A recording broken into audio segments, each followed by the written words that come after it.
Is this? Good morning or good afternoon to you. This is Pushing Boundaries, a podcast about pioneering research, breakthrough discoveries, and unconventional ideas. I'm your host, Dr. Thomas R. Verney. My guest today is Dr. Stephanie Alice Baker, Senior Lecturer in Sociology, University of London. She has written, I believe, 3 books. The first one is Social Tragedy in 2014, analyzed how collective narratives emerge in different cultural contexts and the role of the media in communicating tragic events of social significance. Her second book examined how lifestyle and wellness influencers construct authority and influence online. She situated this research in discussions around trust, expertise, microcelebrity, and medical misinformation. She has published several key articles on these topics, as well as a book, Lifestyle Gurus, Constructing Authority and Influence Online, and that was published in 2019. Finally, her most recent book, Wellness Culture, How the Wellness Movement Has Been Used to Empower, Profit, and Misinform, traces the emergence of wellness culture from a fringe countercultural pursuit to a $1 trillion industry. Dr. Baker's research explores how we connect and communicate online, particularly around issues pertaining to health and wellness. Dr. Baker studies influencer culture and the spread of medical misinformation in the context of COVID-19 and the anti-vaccination movement. Have I got that right so far? Yes. Dr. Baker, I have that right. Okay. So welcome, Dr. Stephanie Baker. May I call you Stephanie? Yes, that's absolutely fine. Thank you. Let's start by discussing how the media communicate tragic events of social significance and the effect this has on our society. Yeah, so I wrote that book a long time ago. That was nearly a decade ago. That's right. What I was very interested in was this question about why is it that certain events are perceived not just as an individual tragedy, but as what I refer to as a social tragedy, as something that not only affected society en masse, but ought to, right? There was a kind of moral meaning to it. And this was something I'd been interested in my doctoral research, and I saw it really apply to a series of events. And so what really struck me was that this could apply to an event, say, for example, a football match, which most people wouldn't conceive as a tragedy. Mm-hmm. And yet it might apply to some wars, but not others, in some cultural contexts.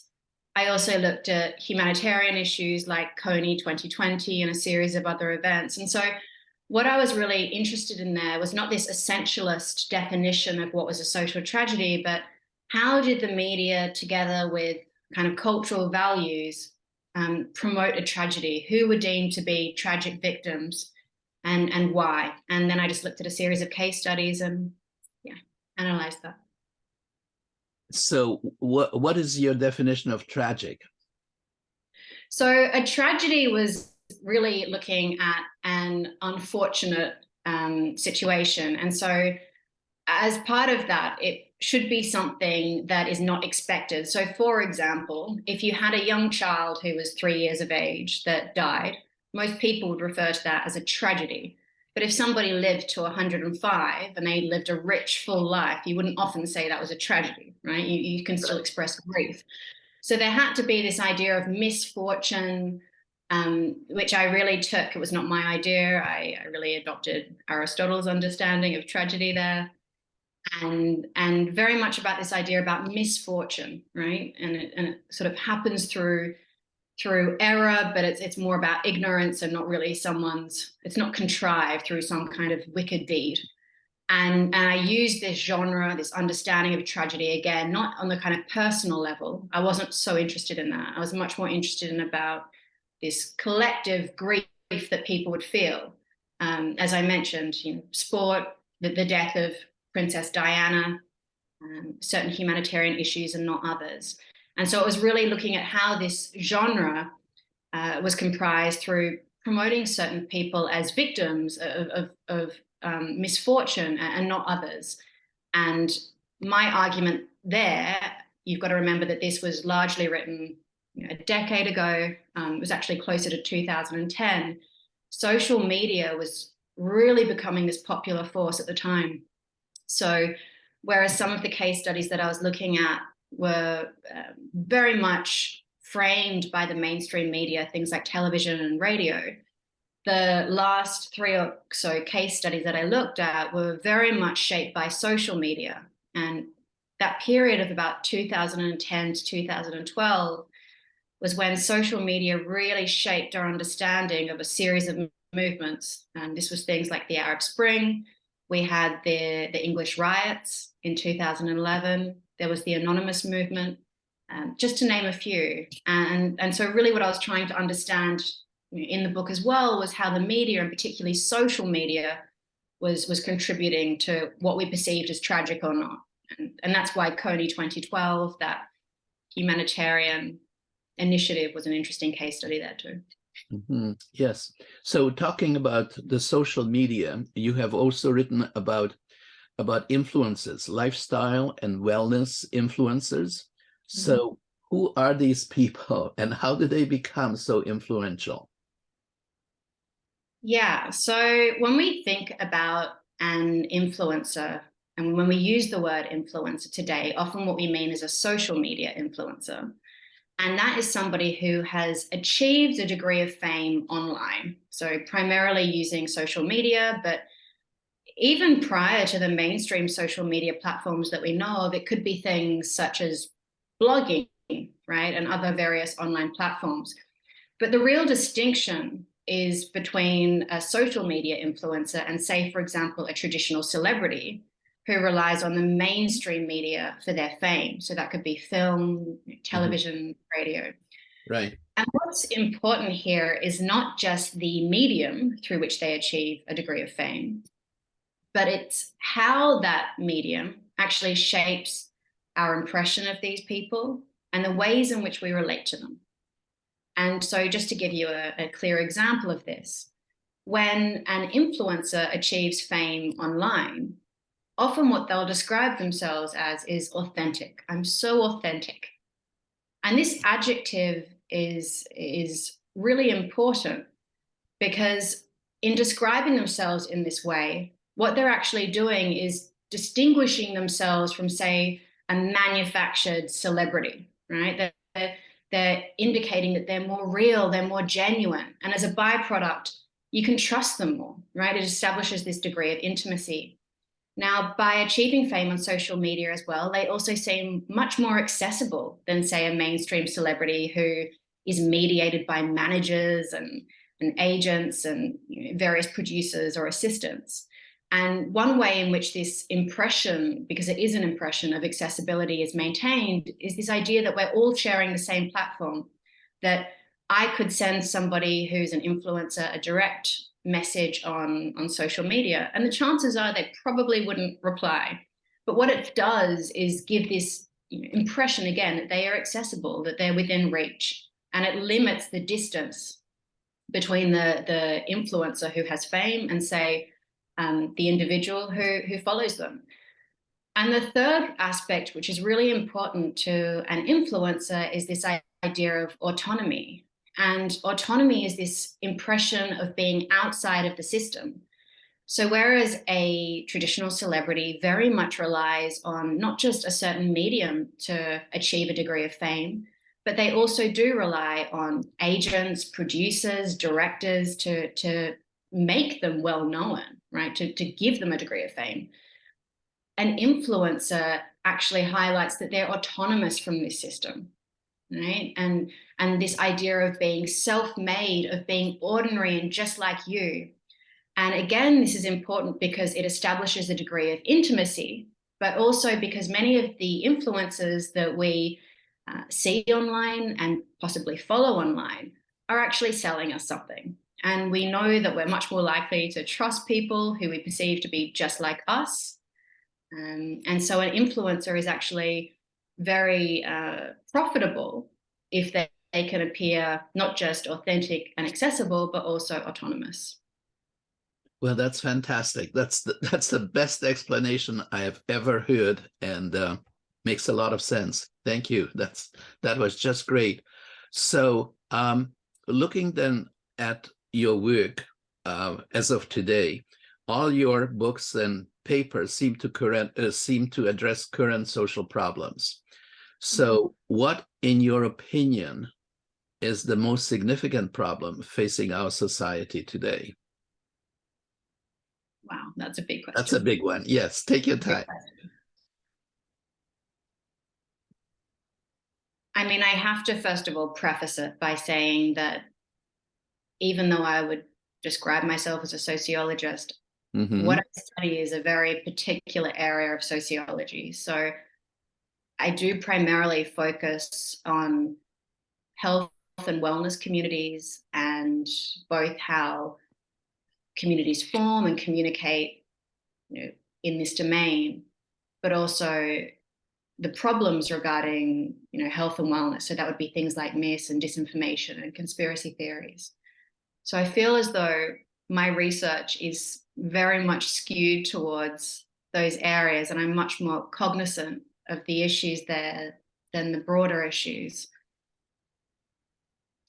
One overarching problem, which does relate to my particular field, but I would see it as a much more generic problem, is this issue of trust, and in particular, low institutional trust.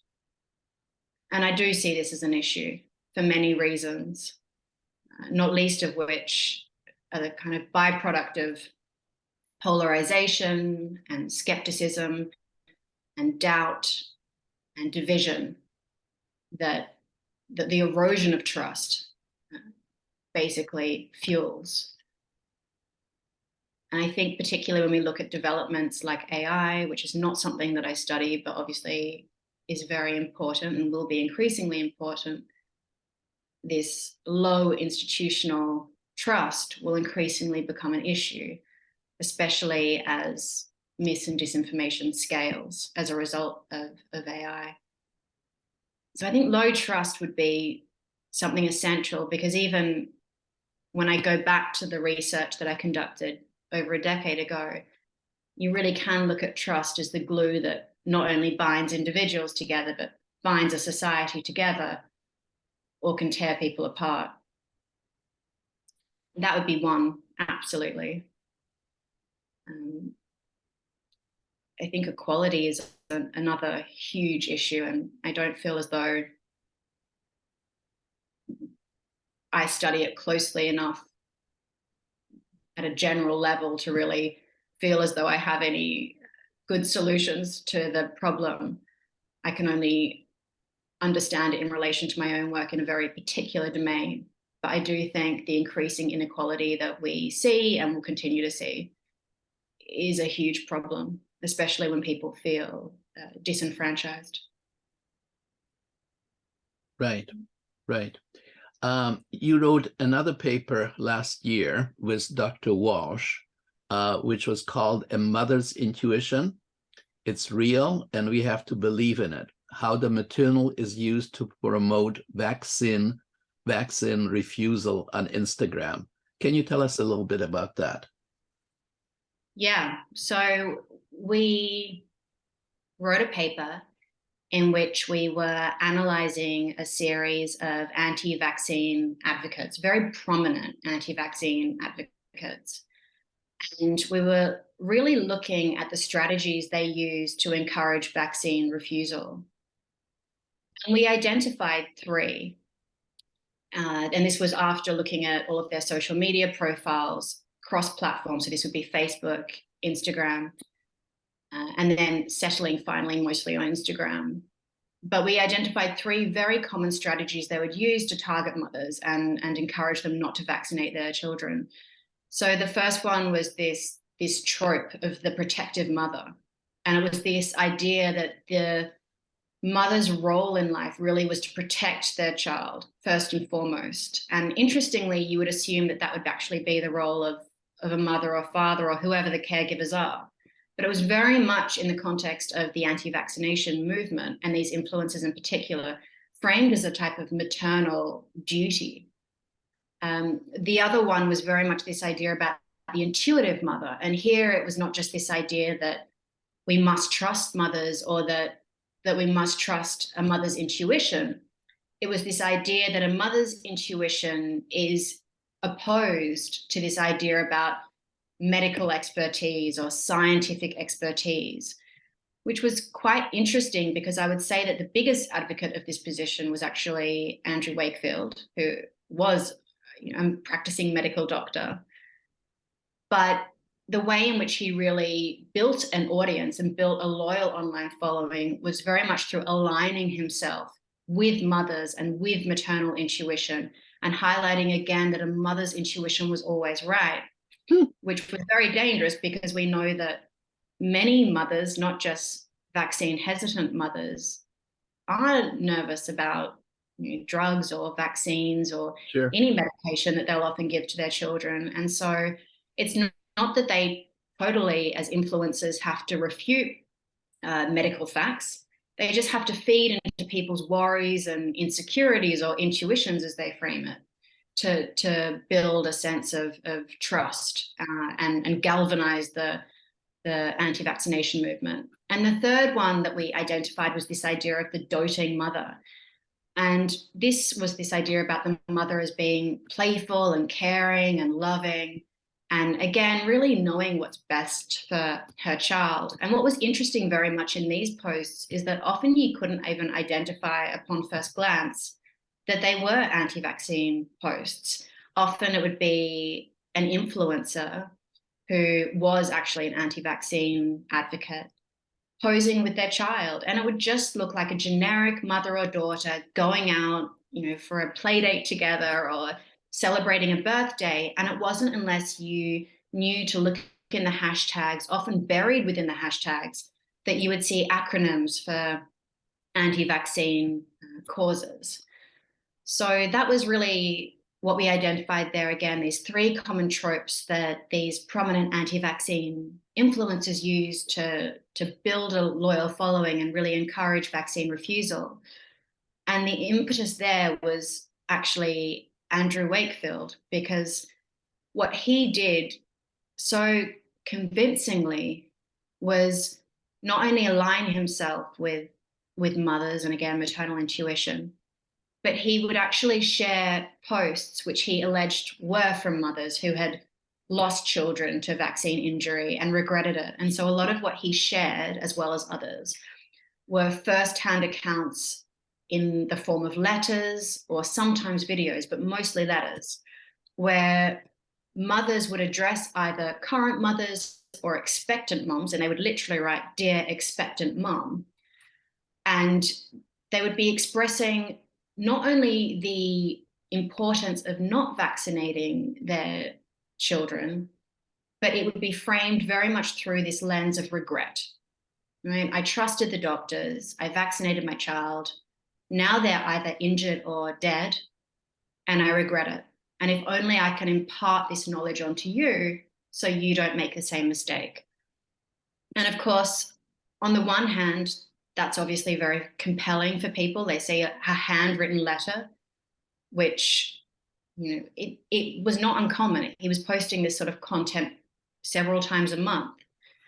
So, but the other issue is, how can you verify this, right? Whereas a medical fact needs to be backed up by studies and legitimate studies, and it can be critiqued and replicated. A handwritten letter, which is so moving and so poignant, it's more than a story. It's handwritten, it comes across from the heart, was very moving but very difficult to verify. And these were the sorts of techniques and tactics that these anti-vaccine influencers would use to encourage vaccine refusal. So that's what we really trace there. So this vaccine refusal, is it limited to COVID-19, or is it spreading to all the other vaccines that we have been using for the last 100 years? Yeah, it does surpass just the limited pandemic period. We, for that study, were exploring during the pandemic how these anti-vaccine advocates were basically promoting vaccine refusal. But you see it is a much larger issue. For example, the MMR has been targeted quite significantly. And even now, what we're seeing increasingly are the ways in which it's moving beyond just COVID vaccines to other vaccines in general, right? So Right. it's a much bigger issue, but for that particular study, we were focusing on the types of marketing during the pandemic. But a lot of this wasn't actually, even though it was messaging that was produced during the pandemic, a lot of this wasn't limited to COVID vaccines. That was the interesting thing. Mm-hmm. It was vaccines in general. Right. And Right. again, communicated in a very clever way. So is there a very real possibility that we'll have all these diseases that we have eradicated, like polio and mumps and all these other things, return? I think it's a serious issue. And I know that a lot of people are concerned about this because a lot of the anti-vaccine advocates have gained a very significant following during the pandemic, when many people have felt distrustful of scientific expertise and the establishment and the government. And I think that trust doesn't diminish into no trust. It turns into trust to alternative figures. And increasingly, these people who are skeptical of official solutions turn towards these influences. Yeah. So. Well, yes. Well, as you probably know, I think his name is Robert Kennedy Jr. is Yeah. running for president in the Yeah. United States, and he's an outspoken anti-vaccinator. Yeah. We actually just published a paper on him. It came out a few days ago. Oh, yes. This was with some colleagues, Chris Rojek and Eugene McLaughlin. And we'd been following him and Joseph McCullough for a year and a half during the pandemic as well. What's quite interesting about these figures is, despite having this common message about vaccine refusal and skepticism towards vaccines, the ways in which they target groups are quite particular. And in this sense, they are really, truly influencers, because they self-brand in quite distinct ways. And actually their target audience is quite specific. So Kennedy's an interesting figure because he obviously had a very respected career as a lawyer and environmental activist. And initially, much of his activism regarding vaccines was about thimerosal. Mm-hmm. But during the pandemic, he shifted quite aggressively towards this idea about medical racism.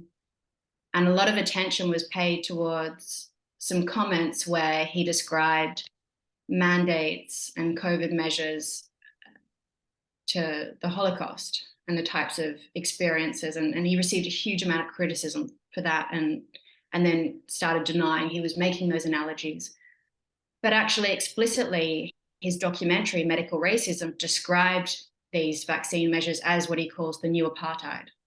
So it is quite interesting to study the influences in this space and look really at how they're not trying to reach the same group of people. Part of what I think makes them so successful is they not only self-brand in a very distinct way, but the followers that they're trying to appeal to are actually quite distinct as well. Very interesting. So in terms of your own life, was there anything in your own background that you think contributed to your interest in this subject? It's a really good question. I haven't, there's been, regarding the vaccine issue, it's not as though I've had a negative experience that has led to that. I just study health and wellness and see it as a very important social issue and a timely issue. I used to be a yoga practitioner and actually a yoga teacher. And so I think part of the interest that I have had about health and wellness in general actually came not just from a critical standpoint, but as somebody who was highly attracted to this space.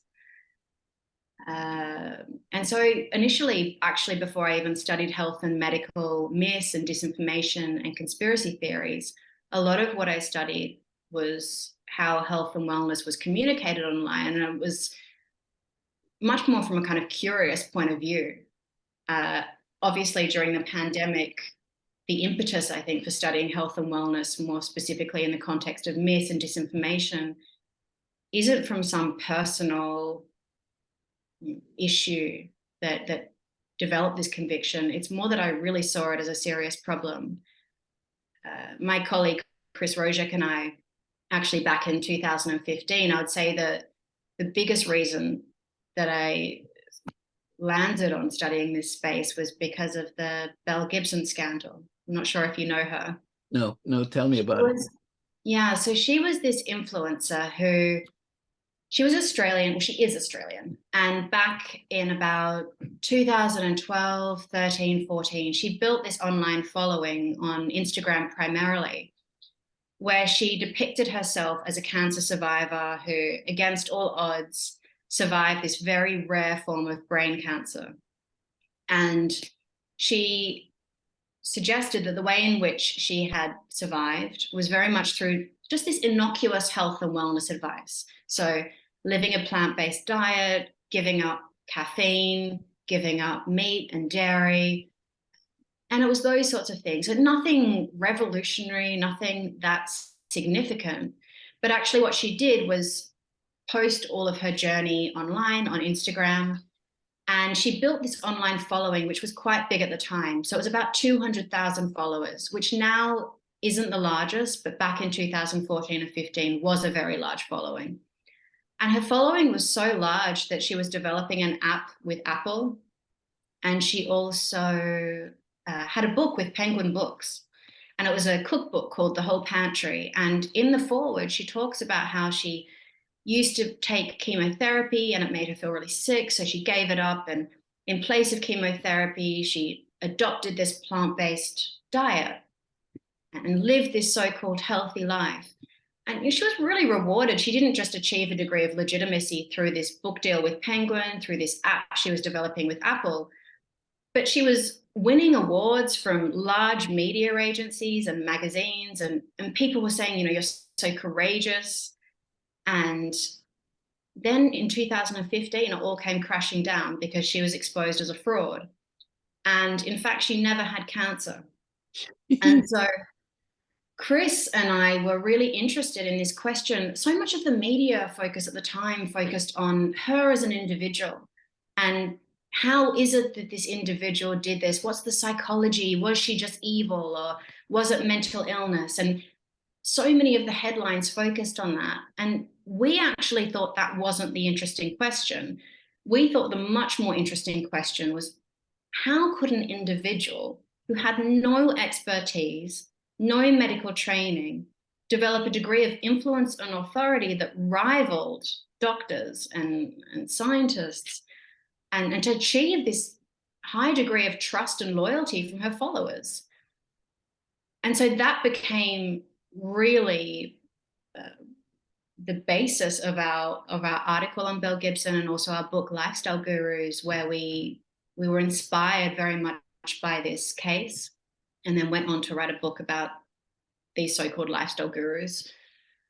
And I would see that point in 2015 really as the moment that I became more interested in myths and disinformation. And then during the pandemic, as I said, it was ignited because it was such a serious problem. Prior to that, I had been interested in digital communities, and I'd been covering health. But really, it was that moment back in 2015. It wasn't a personal moment, but it was something that both Chris and I observed, and we thought was a serious problem worthy of scholarly attention. So these influencers and people who put out misinformation, well, it obviously seems to satisfy some kind of a need by the public. Otherwise, there would be nobody who would tune into these people, right?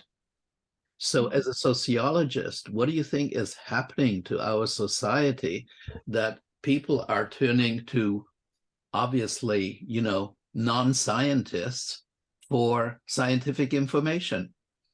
Mm. I think you're spot on. And it's something we observed as well. So, as sociologists, we're very interested in society and what are the social conditions and the cultural and political and economic conditions that enable individuals like this to flourish. Exactly. And we identified a couple of things. I would say the primary factor that we observed was what we called a low trust society. And what we meant by that was not the complete absence of trust from society, but it was rather low institutional trust. And what we argued is when there's low institutional trust, that this trust then finds other conduits to rely on, other figures, other individuals. And so when we trace these lifestyle and wellness influences, we noticed that many of the sort of discourses around these individuals were about the government being corrupt or pharmaceutical corporations colluding with governments and politicians for profit. And so it was this, in the context of health and wellness, it was really about distrust in government, the medical establishment, scientific experts, politics. So we actually called our last chapter Low Trust Society because we saw this as a larger problem. And what was interesting is that we actually wrote that book. It was 2015, 16, 17, 18 was a lot of the research, and it was published at the end of 2019, which was before the pandemic. And so we obviously had no idea what was to come, but we'd identified this already as really one of the major issues. The other factor that I think gives these influencers so much authority over people's lives is both this idea of secularization and living in a type of post-secular society where even if people do feel as though they're religious or spiritual, a lot of the institutions and kind of moral frameworks that dictated how people ought to live have eroded over time. And so what we end up in is this society where many people feel lost, or what Anthony Giddens called ontological insecurity, where people don't know how to live. They don't know what to do. They're surrounded with different options. And so it's very natural that they look for guides to tell them how best to live. And this affects many domains. It's not just health and wellness. Many of the figures who spoke about this risk society even looked at romantic relationships and the sorts of anxieties and uncertainties that characterize many people's quest for a romantic relationship, where they're always unsure, is this the one? Should I be dating this person, or should I settle down with this person? And all this confusion. And this applies to so many people's lives and all areas of life, really, whether it's health and wellness, work, relationships, where to live, how to live, who to live with. And so I think many people don't have these types of moral frameworks to guide them that they did in the past. And so they look for these self-help gurus or influencers or lifestyle influencers who seem to have it all, seem to have knowledge on how best to live in a post-secular society. And that's where I think we are. And it's an interesting place, but not a very good place. I think the danger is not that everyone's out to, it's not that everyone is out to basically, corrupt people, but it's that there's no regulation as well, right? When you look at the people who, the advice they give might be really dangerous, but there's no type of overarching board or authority who can really regulate this space. And so you can have people giving very well-intentioned advice, and one of the things I'm struck by is even if you're on social media now, you'll see a lot of parenting advice or relationship advice. And it's not that it's all bad. Some of it might be really useful to people, but especially in the context of health, if people do actually share dangerous or harmful advice, there are very little regulatory structures in place that these people are held accountable. And so I think there's a real danger with the context that we're in, where anyone has the ability to develop a degree of influence and authority online. And it's not that they have to have a degree of training or some kind of regulatory structure that will place checks on them.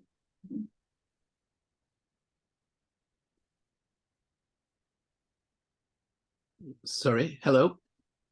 Can you hear me? Yes, I can. Yes, for a moment I lost you. Yes. No worries.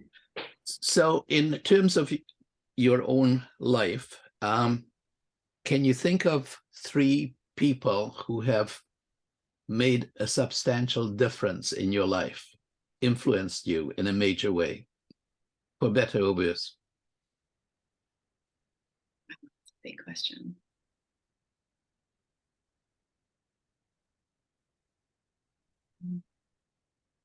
I guess that's the difference between a psychiatrist and a sociologist. Well, I can, but if I seem that I'm torn, which I am, it's because part of me doesn't want to disclose people very personal to me on a public. Okay. Well, can you withhold their names and just say what they did for you? Okay. I would say, without disclosing Yes. names or identities, I would say my family have given me, I think, a kind of curiosity for learning and a love of learning in very different ways. My dad is a doctor. My mum has always been involved in the arts and used to own a theatre. And so I think I had a rich home environment that would have shaped my interest and curiosity in a lot of these issues. I think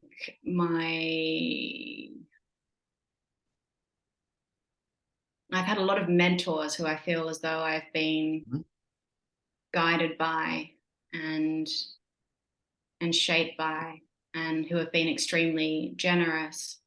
And I would say my PhD supervisors, together with the markers, the examiners of my PhD, so it's 4 people in total, were so generous with their time and opened up doors in various ways that have enabled me to be in the position I am now, where I have tenure. And I think that's not all about the individual. I think often your advisors and mentors help you. So that would be my second, even though I realize it's not one person, it's a group. And third,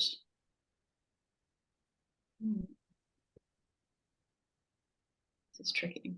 Do they have to be alive? Or can they be? No, they can be dead. I would say early on in particular, this might seem a little strange, but there was a theorist, George Herbert Mead, who wrote about how we interact and how we develop a sense of consciousness and a sense of identity. And I was exposed to his work when I was a 3rd-year student back at the University of Sydney. And I would credit him because I think as a 3rd-year student who wasn't even sure that I wanted to pursue sociology at a postgraduate level, I was so inspired by his work. It just made me really curious, and it made sense. And I would credit him very much. Even though he actually didn't publish a book, the books that are posthumously attributed to him are really actually a collection of lecture notes. I found his work so inspiring. And actually, when I was pursuing a PhD later on, I went to the University of Chicago to go and look at his original work there, which is all locked up in the library. So yes, I would put him as my third. You mentioned the fact that your parents are still alive. Yes. Do they understand and support your work? Yeah, they do.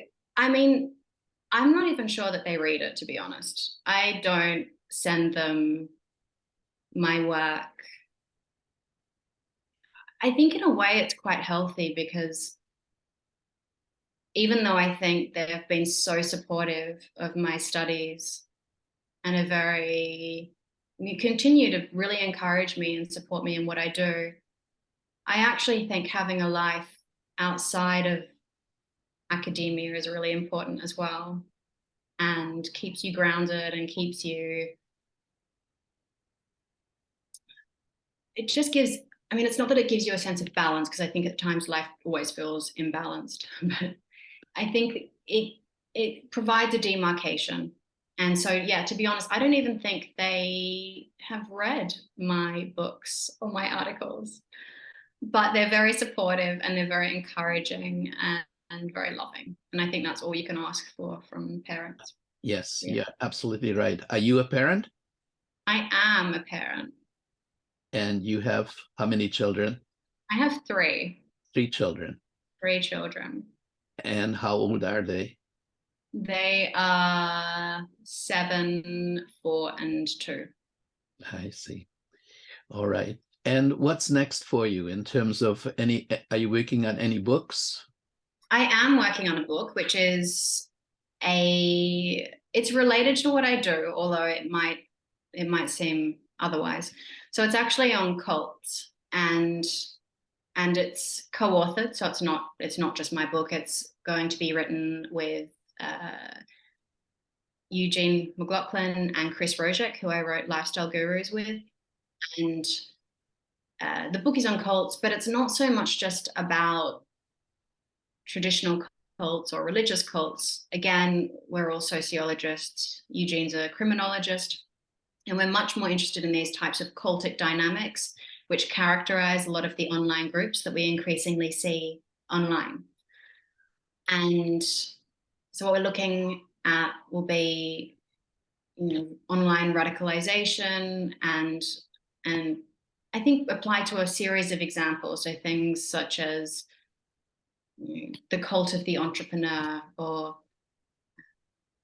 people like Andrew Tate and a series of other people, and anti-vaccination cults and QAnon and a whole lot of different groups. And so that's what we're currently looking at, which I think is broad, but I think it's interesting and it's timely, and they're great to collaborate with. Wonderful, wonderful. Well, thank you. That is, well, one more question. Do you have a moment for one more question? Yeah, sure. Okay. Lastly, what's the most important thing you have learned so far in your life? Wow. That's a big question. Do you know what I would say? This is what comes to mind straight away. Yes. Yes. I would say the importance of kindness. Mm-hmm. And it's not something that I think I have learned through my job necessarily. It's just that if you ask me in general, I think the importance of kindness. It's so often when you see, the problems that have arisen, or the beauty in life, I think it can be traced back to kindness or the lack thereof. And I think that's one of the things that's always at the forefront of my mind, especially raising 3 young children. Right. Well, thank you. I shall let you go at that point. Let me just say thanks again. That was fantastic, enjoyable, incredibly instructive.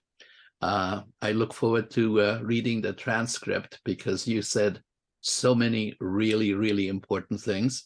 And I wish you a lot of luck in all your future enterprises. I just want to say that in 2 weeks, my guest will be Wayne Altman. Wayne suffers from tinnitus, and was looking for relief when he noticed that the only way he could stop experiencing extreme ringing in both ears was when he listened to binaural beats. I don't know what binaural beats are, but I'm sure he will tell us, or specific tones of music. And that's when he realized he could create something for people not limited to this one condition, but to share the healing and beneficial effects of this technology to everyone who wants it. I hope you will join me then. And Stephanie, thanks again and good luck.